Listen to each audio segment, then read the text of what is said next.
9,00,000 10 லட்சம் கோடி வரைக்கும் கடன் இருக்குது. ஒரு அரசாங்கம் விட்டுட்டு போகும்போது அப்படியே கோடி கோடியாக வச்சுட்டு போக மாட்டாங்க.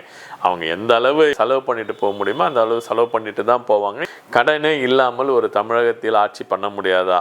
அந்த ஏமாற்றத்தை பிடிக்க போகின்ற ஆஃபீஸர்கள் அந்த லஞ்சம் வாங்கிட்டு விட்றாங்க பாருங்க, அவங்க அந்த மாதிரி விடாமல் இருந்தாலே உண்மையான வருமானம் கவர்மெண்ட்டுக்கு கிடைக்கும். இந்தியன் தாத்தா முதல்ல குத்துவார் பாருங்க எடுத்து, நீ திருந்தவே மாட்ட, எனக்கே நீ லஞ்சம் கொடுக்குற அப்படின்னு கடைசியில் கிளைமேக்ஸில் ரவியை குத்துவார் பாருங்க. அந்த மாதிரி நீ எல்லாமே நல்லா இருக்கிறதுக்கு நீ லஞ்சம் வாங்கக்கூடாது. ஏன் ஒரு வருஷம் பண்ணிட்டோம்னாக்கா அது 10 வருஷம் அந்த மழைநீர் வடிகால் இருக்காதா?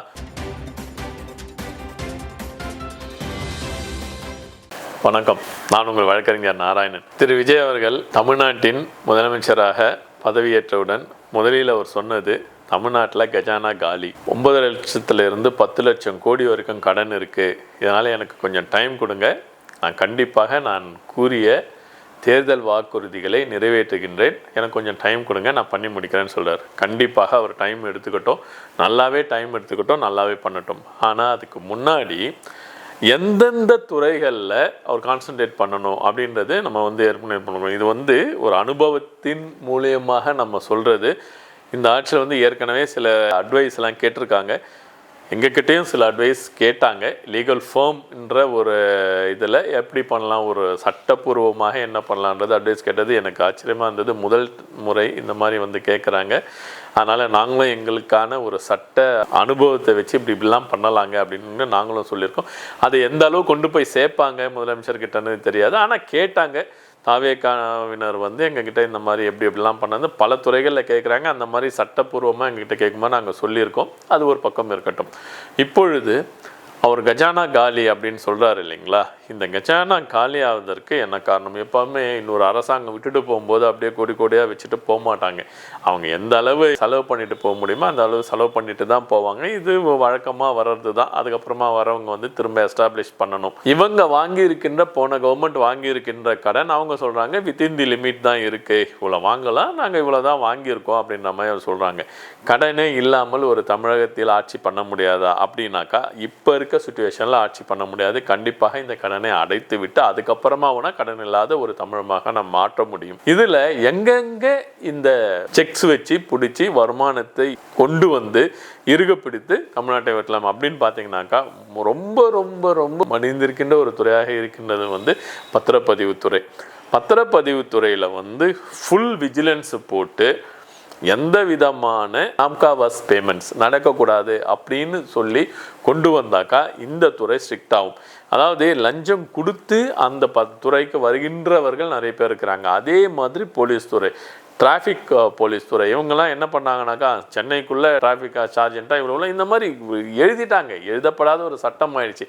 இதெல்லாம் கொண்டு அப்பா நீ எங்கேயாவது இதில் இருந்தீங்கனாலும் தண்ணி இல்லாத காட்டில் இருந்தாலும் ஒரு சார்ஜென்ட்டாக இல்லை தமிழ்நாட்டில் சென்னையில் ரிப்பன் பில்டிங் அந்த இருக்கிற டிராஃபிக்கை கண்ட்ரோல் பண்ணாலும் இதே அவங்க சம்பளம், வேறு எதுவும் பண்ண முடியாது. அந்த மாதிரி ஒரு சுச்சுவேஷனை கொண்டு வந்தோம்னாக்கா யாரும் இந்த மாதிரி லஞ்சம் வாங்கிறதுக்கு வர மாட்டாங்க. இவங்க கொடுக்கறதுக்கு ஆள் இருந்தாங்கன்னா வாங்கிறதுக்கு ஆள் இருப்பாங்க. ஸோ அந்த மாதிரி ஒரு சுச்சுவேஷனை கொண்டு வர முடியும். நம்ம இப்போ சொல்ல வந்தது என்னன்னாக்கா இந்த மாதிரி சில துறைகள், பத்திரப்பதிவுத்துறை, சேல்ஸ் டேக்ஸ், இப்போ ஜிஎஸ்டின்னு கொண்டு வந்துட்டாங்க. அந்த டேக்ஸ் எவெக்ஷன் நிறைய நடக்குது. அந்த எவெக்ஷன் எப்படி நடக்குது, எந்த மாதிரி ஏமாற்றுகிறார்கள் கவர்மெண்ட் அப்படின்றத பார்த்து அந்த ஏமாற்றத்தை பிடிக்க போகின்ற ஆஃபீஸர்கள் அந்த லஞ்சம் வாங்கிட்டு விட்றாங்க பாருங்க, அவங்க அந்த மாதிரி விடாமல் இருந்தாலே உண்மையான வருமானம் கவர்மெண்ட்டுக்கு கிடைக்கும். அதாவது மறைமுக வரிகள், நேர்முக வரிகள். நேர்முக வரிகள்ன்றது எல்லாருக்கும் தெரிஞ்சது. மறைமுக வரிகள் தான் சிலது ரொம்ப ஹைட் பண்ணுற மாதிரி இருக்குது. இந்த நேர்முக வரிகளே வரி கட்டாமல் இருக்கிறதுக்கு என்ன பண்ணலான்றது நடுவில் பூர்ந்து இருக்குன்னு அந்த கவர்மெண்ட் ஆஃபீஸருங்க இது பண்ணுறாங்க. அவங்க வாங்கிட்டு விட்டுடுறாங்க அப்படின்ற மாதிரி பண்ணுறாங்க. நீங்கள் ஏன் மக்கள் போய் கொடுக்குறாங்க? மக்கள் மேலே தப்பு இருந்தாலும் வாங்குறது தானே கொடுங்க. எனக்கு வேலை ஆகணும் சார், எனக்கு ஒரு பட்டா மாற்றணும், நான் போகிறேன், இவங்கெல்லாம் கேட்குறாங்க, எனக்கு வேறு வழி இல்லை, அதனால் நான் கொடுத்து பட்டாவை மாற்றிக்கிறேன் அப்படின்னு சொல்கிற ஜனங்க இருக்கின்றார்கள். அப்படி இருக்கின்ற போது இந்த மாதிரி ஒரு கம்ப்ளைண்ட் கொடுத்துட்டாங்க, யாராவது மாதிரி லஞ்சம் கேட்டாங்க அப்படின்னா அந்த கம்ப்ளைண்ட் கொடுத்தா அவங்க மேல அதிரடி நடவடிக்கை எடுக்கிறாங்க அப்படின்னு தெரிஞ்சாங்கன்னு வச்சுக்கோங்க, அவங்க கேட்க மாட்டாங்க. இவங்களும் கொடுக்காம காரியத்தை கரெக்டாக இருந்தால் பண்ணு, இல்லைனா பண்ணாதே. எல்லா டாக்குமெண்ட்டும் கரெக்டாக இருந்தால் பண்ணு, இல்லைனா பண்ணாதே. எல்லாமே 100% பர்ஃபெக்டாக இருக்காது. ஏதாவது ஒரு லூப் ஹோல்ஸ் 1-2 இருக்கும். அது it can be modified, it can be rectified. அப்படின்னும் போது ரெக்டிஃபிகேஷன் பண்ணி கொடுக்கும்போது எல்லாம் பண்ணிடலாம்.